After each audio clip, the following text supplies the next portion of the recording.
젠슨 황이 엔비디아의 회장이죠. 그렇기 때문에 이 사람은 GPU를 만들고 인공지능 산업을 발전시키는데 최전선에 서 있는 사람입니다. 그래서 비트코인에 대해서 이 사람이 정확하게 이해하고 있다고 하더라도 비트코인을 주제로 많은 이야기를 할 필요가 없습니다.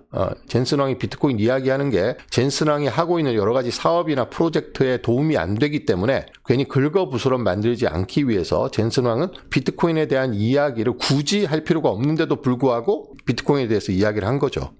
비트코인은 잉여 에너지를 통화의 형태로 저장하고 그 가치를 전 세계 어디든 쉽게 보낼 수 있는 그런 수단이다라고 비트코인을 정의를 했습니다. 그래서 비트코인이 잉여 에너지를 통화로 저장한다. 일론 머스크가 말한 거하고 똑같죠. 미래의 돈은 에너지이고 에너지는 물리학에 기반하고 있기 때문에 정부가 찍어내는 달러나 원화처럼 무한정 찍어낼 수 없고 어떤 물리적인 한계가 있습니다. 에너지를 생산하는 데는 많은 노력과 비용이 들고 그러니까 에너지를 추가적으로 생산하는 것은 법을 만든다고 해서 정치인들이 결정한다고 해서 뚝딱 그렇게 늘릴 수 있는 게 아닙니다. 마찬가지로 비트코인도 에너지, 그러니까 전기 에너지를 기반으로 생산이 되고 있고 검증 가능한 프로토콜 위에서 만들어지고 있기 때문에 에너지에 기반한 물리학적인 돈이다라고 이야기를 했습니다. 자, 이제 우리가 젠슨 황이나 일론 머스크 이야기를 하면 너무 먼 나라 이야기 같잖아요. 그래서 이것이 좀 와닿지 않을 수 있을 것 같아서 제가 우리나라의 사례를 좀 이야기해 보려고 합니다. 젠슨 황이 비트코인이 에너지 포터라고 했는데 이것을 우리나라의 사례에 적용하면 어떤 생각을 할 수 있을까? 국내에 제주도에 가면 가파도라는 섬이 있습니다. 한때 굉장히 유명했었죠. 국내 첫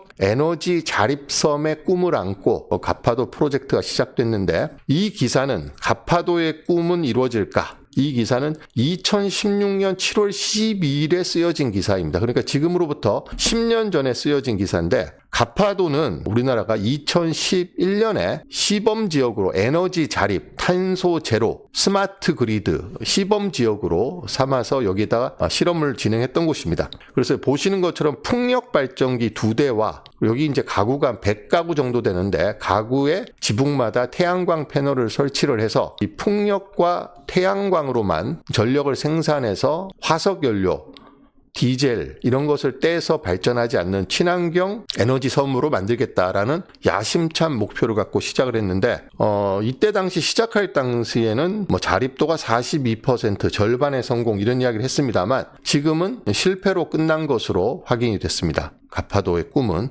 여기 보시면 2016년만 해도 디젤이 58%, 풍력이 32%, 태양광이 10%였습니다. 근데 지금은 디젤이 거의 대부분이기 때문에 풍력 발전소는 지금 해체가 됐고 태양광 발전 일부와 디젤 발전으로 발전을 하고 있다고 합니다.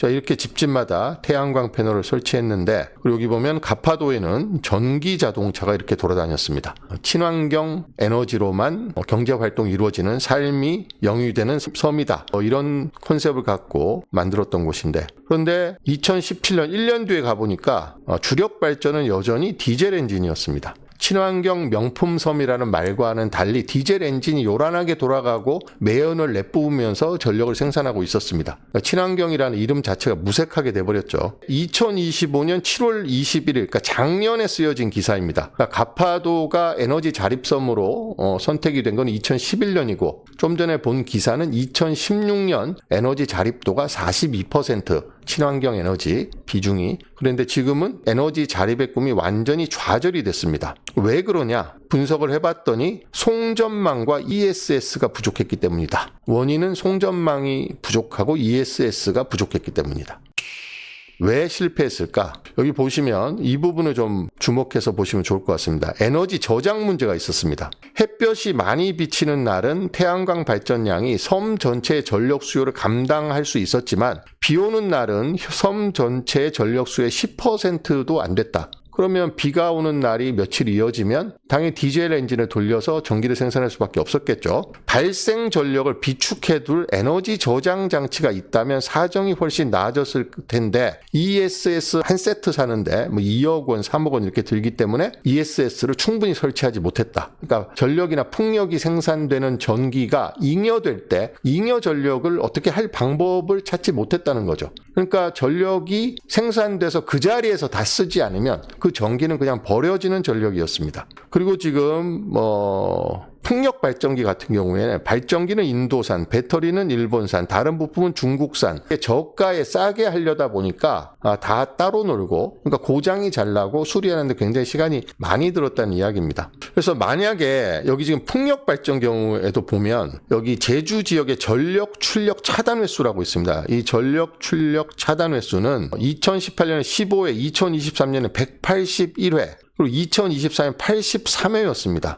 왜냐하면 전기를 쓰지 않는데 바람이 많이 불어서 풍력 발전기가 계속 돌아갑니다. 그러면 출력을 제한하지 않으면 모터가 탄다든지 이런 문제가 생깁니다. 이걸 ESS가 있으면 그 전력을 저장해 두고 쓸 텐데 ESS 한 대에 2억 3억 하니까 이걸 살 돈이 없어서 출력 제한, 전기가 남아돌 때는 버리고 출력 제한을 하고 전기가 모자랄 때는 디젤 엔진을 돌려갖고 발전을 하고 이런 일이 벌어진 거죠. 그래서 실패를 했습니다. 그리고 가파도에서 남아도는 전기를 제주도 본섬으로 연결하는 송전망을 건설해서 전력이 남아돌 때는 보낸다. 모자랄 때는 제주도 본섬에서 받아 쓴다. 이러면 에너지 자립이 안 되는 거죠. 그리고 송전망 건설에 막대한 비용이 들게 됩니다. 그래서 지금 유승훈 서울과기대 에너지공학과 교수가 전기가 남을 때 해소 방안, 전기가 부족할 때 공급할 방안을 마련하지 않으면 성공하기 어렵다라고 이야기했습니다. 자, 여기서 비트코인이 에너지 포트라고 했습니다. 잉여 에너지를 활용하는데 비트코인만한 게 없습니다.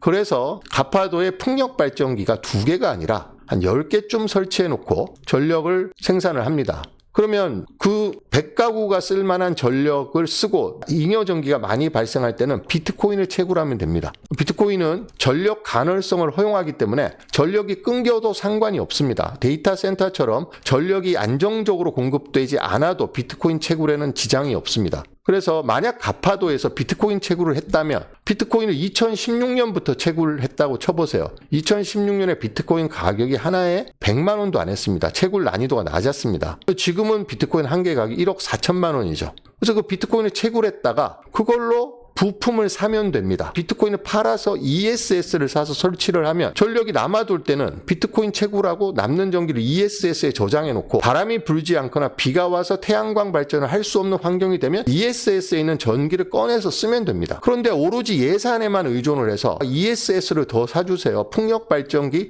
더 좋은 걸로 교체해 주세요. 전기가 남아돌면 버려버리고 풍력 발전기가 못 돌게 출력 제한을 해버리고 전력이 모자랄 때는 디젤 발전기를 돌리고 이렇게 하니까 결국 실패를 해버렸습니다. 만약에 가파도에 처음부터 비트코인 채굴 모델을 적용시켰더라면 가파도가 비트코인 채굴에서 얻은 비용을 다른 데 전혀 쓰지 않고 ESS 사는 데만 쓰거나 아니면 풍력 발전기의 유지 보수, 증설 여기에만 썼다고 하면 저는 가파도 주민들은 전기를 공짜로 쓰고 또 비트코인을 팔아서 생활비의 일부도 받았을 수 있겠다.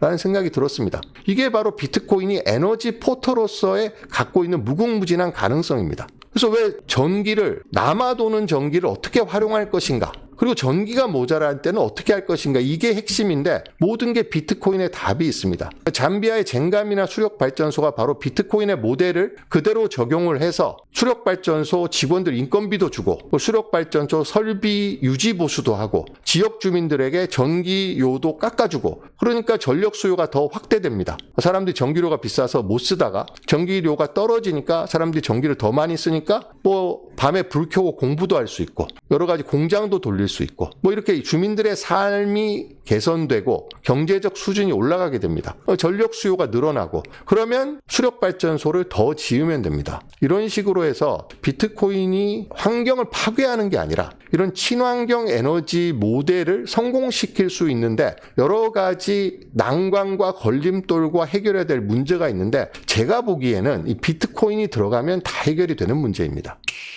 우리나라에서 지금 호남 지역에서는 전력 생산이 남아돌고 생산된 전력이 수도권에는 전력이 부족하고 이런 그리드 불일치 현상이 일어나고 있습니다. 스마트 그리드를 해서 전력이 부족한 데는 땡겨다 쓰고 전력이 모자란 데는 보내주고 남아도는 전력은 이렇게 비트코인 채굴을 해서 활용하고 하는 시스템을 갖추면 우리가 직면하고 있는 이 전력 수급 불균형의 문제 그리고 친환경 재생에너지의 경제성 문제, 전력의 간헐성 문제, 이런 여러 가지 문제를 동시에 해결할 수 있지 않을까 저는 생각을 합니다. 미국에서는 실제로 이런 그런 원리에 따라서 지금 비트코인 채굴장을 운영하고 있는 곳이 많이 있습니다. 제 생각에는 아마 10년 이내에 우리나라에서도 이런 신재생 에너지를 이용한 환경 파괴를 전혀 하지 않는 신재생 에너지 그리고 잉여 에너지 활용한 비트코인 채굴이 시작되지 않을까 생각을 하고 당연히 그렇게 돼야 된다라고 봅니다.